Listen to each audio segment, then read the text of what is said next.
लेकिन कम से कम मुझे सही तथ्य तो मुझे बताना चाहिए, सही तथ्य बताना चाहिए। नर्सिंग भर्ती 2013 में क्या हुआ, लड़ाई लड़ रहे थे, हम वहां मौजूद थे, रात को 12:30 बजे वहां वार्ता हो रही थी। उससे पहले जब भी हुई, जब उन्होंने मुझे बताया कि कोर्ट से एकल पीठ में हम हार चुके हैं, एफिड जो वहां से जो नोट शीट पे जो कोर्ट का जो आदेश आया उसमें स्पष्ट लिखा है ये पद इनके नहीं थे, वो हारे हुए। मुझे बताना चाहिए था ना, हार गए,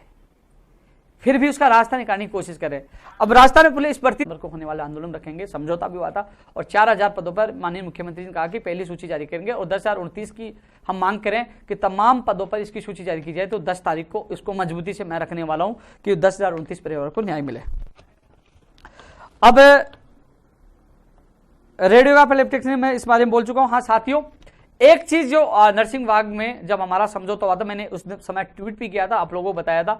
कि उस समय हमारा यह समझौता हुआ था भविष्य में होने वाली भर्तियां लिखित में होंगी। अब रेडियोग्राफर लेब टेक्नीशियन की, क्योंकि ये पुरानी भर्ती 2020 पूरी होते, आज मैं मुलाकात करके आया था अधिकारियों से, मैं मुकुल शर्मा जी से मिलकर आया था और तमाम और भी अधिकारी मौजूद थे, मैं मिलकर आया था। तो वो कह रहे थे कि रेडियोग्राफर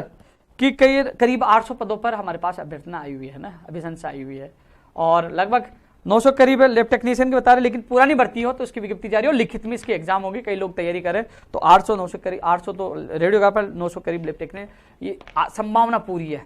क्योंकि आगे पीछे ऊपर नीचे भी हो सकते हैं, लेकिन जो मैं आपको संख्या बता रहा हूं तो ये पुरानी भर्ती होगी, तो इसके बाद इनकी विज्ञप्ति जारी होगी और लिखित में होगी, लोग तैयारियां शुरू कर दे। साथियों, मैं प्रयोगशाला सहायक भर्ती के बारे में चर्चा करूंगा, फार्मासिस्ट के बारे में चर्चा करूंगा। प्रयोगशाला सहायक भर्ती में चाहे अरुण शर्मा जी हो, चाहे विकास बेनीवाल जी हो,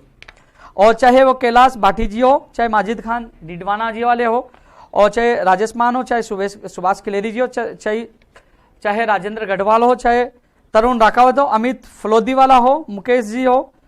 अरविंद गुजर हो, किशन बीकानेर हो, चाहे कन्हैया जी हो, तमाम जो लोग हैं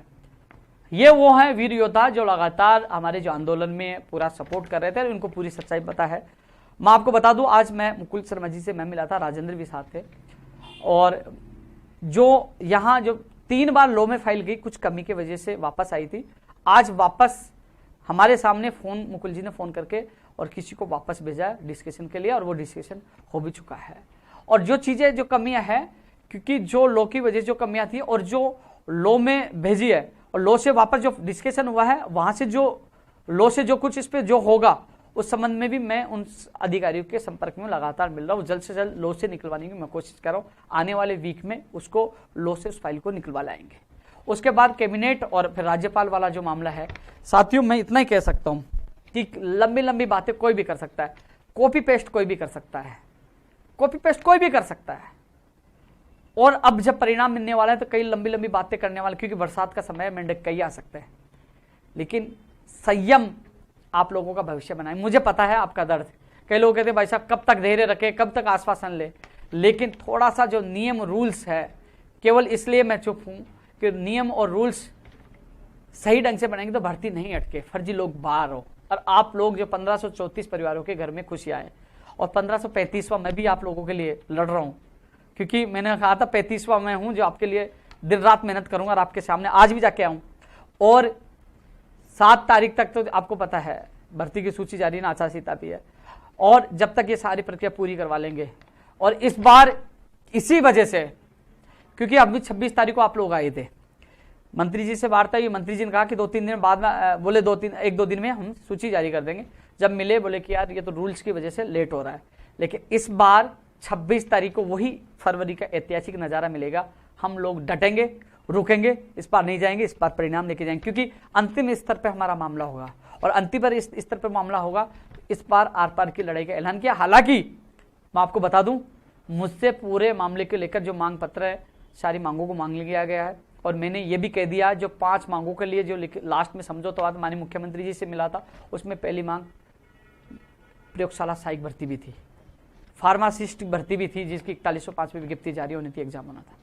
चाहे वो 3rd ग्रेड 2012 का मामला था, टेक्निकल हेल्पर, तमाम मैंने नोट करवा दिया है। और हो सके तो शायद 10 तारीख का आंदोलन से पहले हमारी मंत्रिमंडल की वार्ता हो जाए और इस पर फाइनल फैसला भी हो जाए, आपको खुशियां मिल जाए। लेकिन इतना मैं जरूर कहूंगा कि जो तमाम आंदोलन, माननीय मुख्यमंत्री जी तक बात पूछे कि समझौता हुआ था, और मंत्री जी का बयान आया था 1 महीने के अंदर भर्ती प्रक्रिया शुरू कर देंगे, लेकिन अप्रैल से आप देख लिए कितना, आज अगस्त पूरा खत्म होने वाला है, सितंबर आने वाला है। इसलिए साथियों मैं आपसे ये कहना चाहूंगा जो 10 तारीख हमने तय की है वो तमाम भर्ती और तमाम इश्यू को लेकर तब आपका भी मुद्दा महत्वपूर्ण है और शायद आपके लिए अंतिम बार, आप चाहे टेक्निकल हेल्पर वालों चाहे आपको अंतिम बार आना होगा, अंतिम बार। इसके बाद मैं आऊंगा मिठाई खाने आप लोगों से, क्योंकि अब आपका काम होगा। क्योंकि ये ना सोचे कि हम बार बार आश्वासन मिला, लेकिन उसका परिणाम आपको सुगत मिलेगा। मजबूरी है, कानून नियमों में, रूल्स में मुझे भी झुकना पड़ता है, मुझे मानना पड़ता है। नहीं, आपका भाई शेर है, सीना ठोक के लड़ता है, कभी पीछे नहीं हटता। लेकिन आप लोगों का हताश होने की आवश्यकता नहीं है। और 10 तारीख को बड़ा वही नजर होगा, राजेंद्र पूरी सब्जी की दे देना भाई, ऑर्डर दे देना। उस दिन ऑर्डर लेके उठेंगे या पूरी सब्जी खा के वहां बैठेंगे, लड़ेंगे और जीतेंगे। लेकिन ऐसी नौबत नहीं आएगी। मुझे पूर्ण विश्वास है कि उससे पहले हमारी मुलाकात माननीय मुख्यमंत्री जी से हो जाएगी और शायद उसका निस्तारण भी हो जाएगा। नहीं होता है तो आर पार की लड़ाई का ऐलान हम 10 सितंबर को कर चुके हैं। इसलिए अभी तो हम तैयारी सोशल मीडिया सब जगह 10